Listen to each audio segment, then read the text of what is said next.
नमस्कार. माझ्या ज्योती गोसावी नावाच्या या धार्मिक आध्यात्मिक चॅनलवर आपणा सर्वांचे स्वागत आहे. लाईक करा, शेअर करा, सबस्क्राईब करा.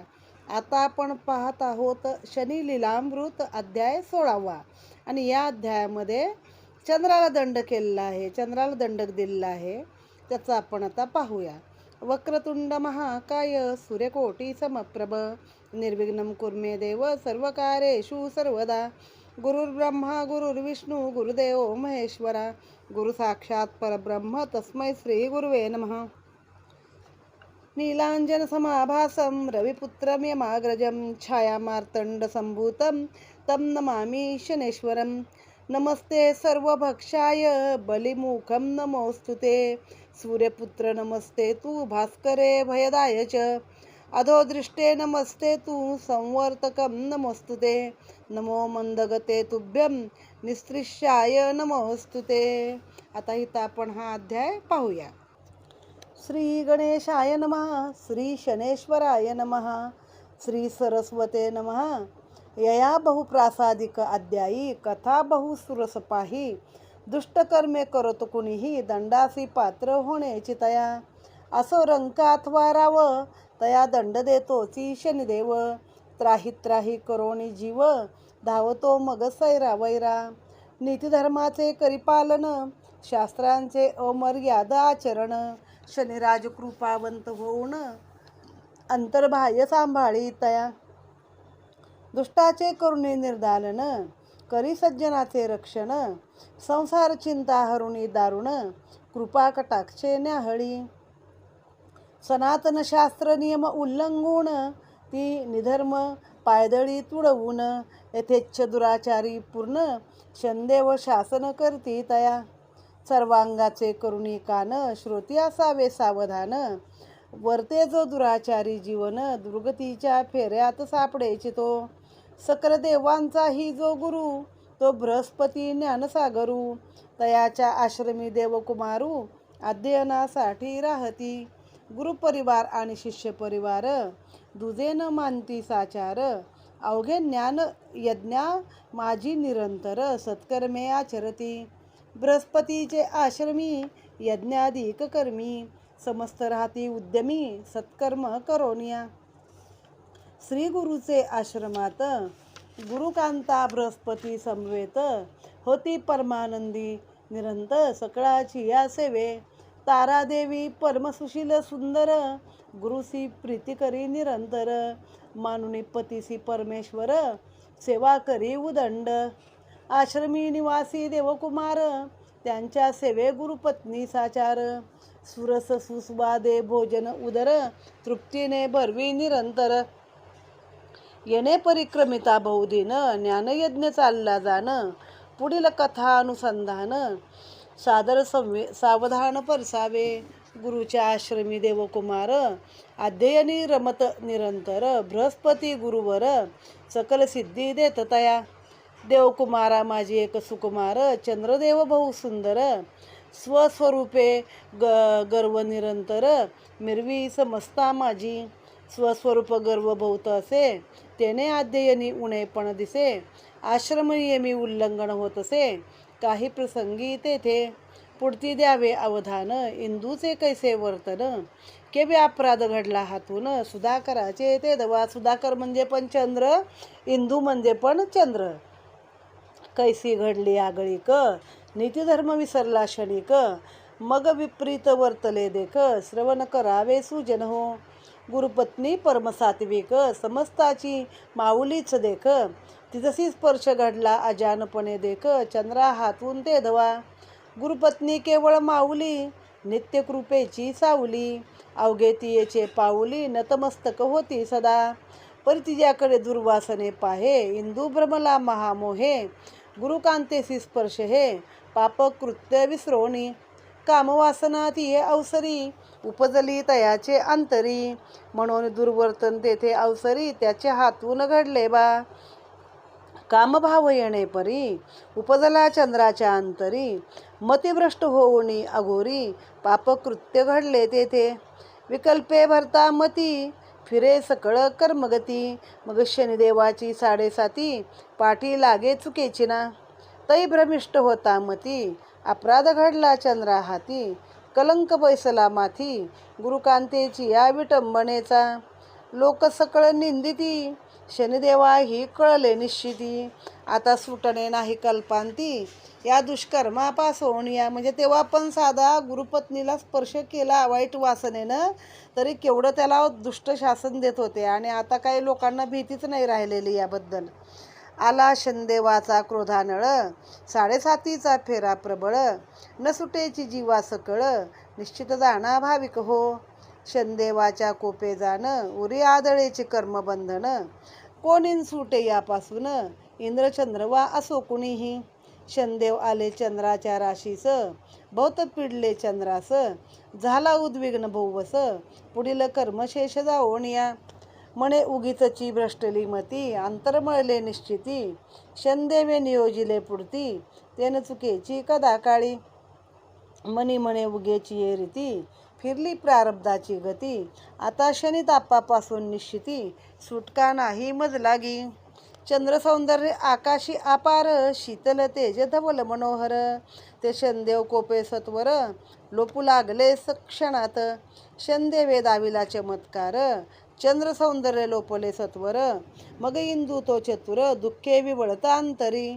ऐसी कुंठित जाहली मती, मग ते काय करी रोहिणीचा पती, अंतापे पोळली चित्तवृत्ती, शमना शोधी उपाय, ऐसा अंतःकरणी कळवळून, धाव म्हणे तुझ देवा शरण, आलो असे जाण, वाचवी या दुस्थितीपासून, आदिदेव तू विश्वनाथ, तुझे निजग हे सनाथ, तू आदिनाथ अनादि अनंत, तुझं शरण मी महादेवा, अपराध घडला जरी बहुवस, तर तू क्षमादानी विशेष, तू भक्तवत्सल माय मी वत्स, अनन्य मी तयापरी, माता जैसे बालकाप्रती, उपेक्षिना का जया रीती, शनी पिडेतही तूच निश्चिती, मग एक आश्रय तूच, येणे परी चंद्र आराधिला सत्वर, कैलास राणा कर्पूर गौर, मग संतोषोनी करुणा अवतार, प्रसन्न झाला भक्तीने, 7.5चा कठीण काळ, तैसेची उग्र साधनेचे बळ, मग महादेवे तात्काळ,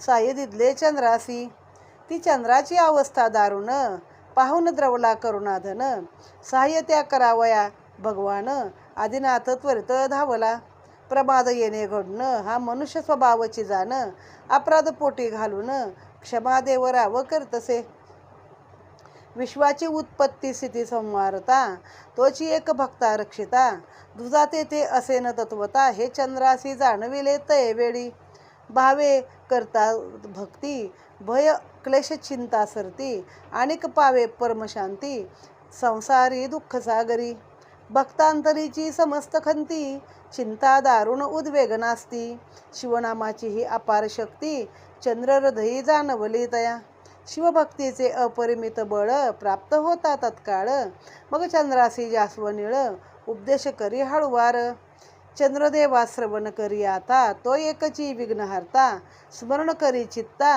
श्री गणेश नाम ज्याचे, त्याने 7.5 माझी दारुण, शनिपीडा न हो जाण, शांतीपूर्ण अवघे जीवन, होईल कृपेने निश्चित, ऐसा ऐकून त्याचा उपदेश सुंदर, म्हणे देव्हा तुम्ही करुणा सागर, तुमचा बोध आणू मात्र, चित्ती निरंतर मिरविन मी, मग सुधांशु तो काय करीत, निर्विघ्नता व्हावया निश्चित, दर्यारणवासी परमभावे प्रार्थित, वरदविनायक गजानना, उग्र तपश्चर्या करीत, गणेश चरणी ठेवी चित्त, अन्न वा उदकाची भ्रांत, मना माझी नसेची त्या, मनी एक दृढ निर्धार, वरदविनायक चरणी भाव स्थिर, लाभण्या त्याची प्रसन्नता सत्वर, आशा मनी वागवी, देवा गणेशा विघ्न विनाशका, मम मणीचे आर्तायका, एकदंता प्रतिपाळका, धावी जे लवलाही, ऐकोन्या भक्तमणीचे अर्थ, विनायकाचे द्रवले चित्त, होऊन या प्रसन्न त्वरित,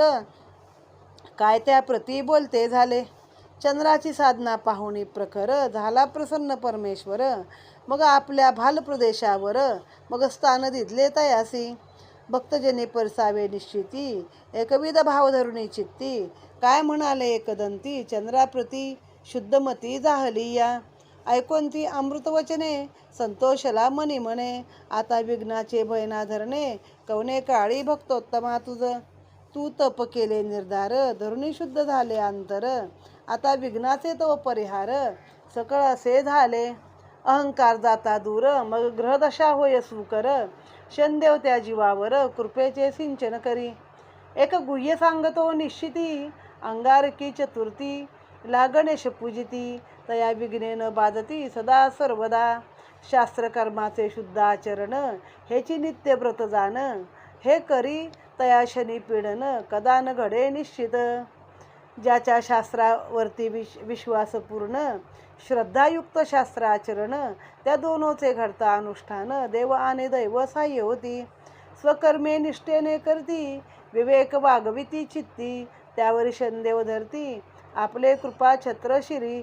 दयाचा सत्कर्मी विश्वास दृढ, सत्यावरती श्रद्धा रूढ. तया रक्षितो अखंड भगवंत शनदेव. या अध्यायाचे सार, विवेक सदाचार निरंतर.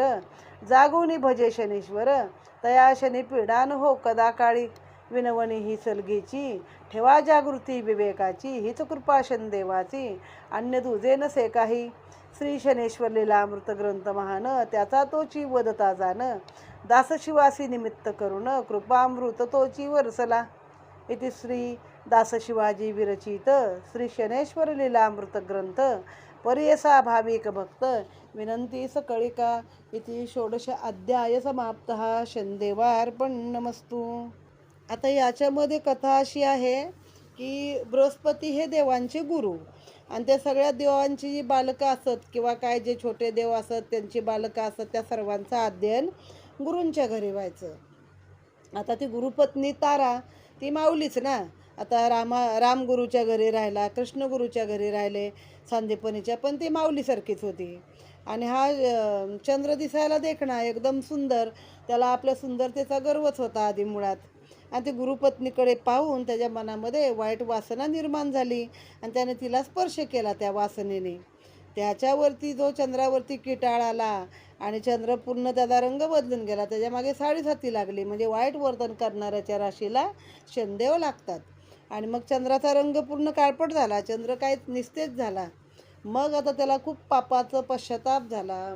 मंडळी, आताच ती कालची कोथरूडच्या बस डेपोची घटना जी घडलेली आहे, तर बघा, मग तेव्हा नुसता गुरुपत्नीला स्पर्श केला तर त्याला एवढी शिक्षा होती की चंद्र पुरा काळात झाला, निस्तेज पडला. आणि आता काही लोकांना भीती राहिलेली नाही आहे. तर अवघाच विषयांतर झालं पोथीमध्ये, पण तो कालच प्रसंग घडला म्हणून मी बोलले. तर मग त्याने काय केली, शंकराचं तपश्चर्या केली. कारण देवांचा देव महादेव ना, आदिदेव आहे, तो सगळी विघ्न दूर करू शकतो. आणि शनी त्याचाच अंश आहे, त्यामुळं शनीला ऐकणार म्हणजे त्याचं असं. मग झालं, त्याने काय सांगितलं, तू गणेशाकडं जा. मग तेव्हा पण ह्या खिडकीवर त्या खिडकीवर फिरवतच होते हो माणसाला. जसं ते आता पण इकडं नाही काम होत त्या टेबलला जा, तसं गणेशाला पाठवलं. मग गणेशाची परत त्याने भरपूर तपश्चर्या केली. मग ती कडवी तपश्चर्या आणि पश्चाताप, त्याच्यामुळे गणपती प्रसन्न झाला आणि त्याला म्हटला, तुला मी मस्तकी धारण करतो, म्हणजे आता काय तुला त्रास शनिदेव देणार नाही. जो चांगला वागतो, जो नियमाचं उल्लंघन करत नाही, धर्मशास्त्रानुसार वागतो, शनिदेव त्याच्यावरती कृपा करतो. आणि जो मार्ग उल्लंघल त्याला मात्र शनिदेव सोडत नाही. म्हणून सांगितलं, अंगारकी चतुर्थीला तरी जो मनापासून गणपतीची भक्ती करेल तर मग त्याला शनी काही त्रास देत नाही. अशी ती आख्यायिका निघालेली आहे. आणि इथेच हा अध्याय समाप्त झालेला आहे. श्री गोपाल कृष्णार्पणमस्तु. नीलांजन समाभास रविपुत्र मेमाग्रजम छाया मार्तंड संभूतं तं नमामि शनेश्वरम्.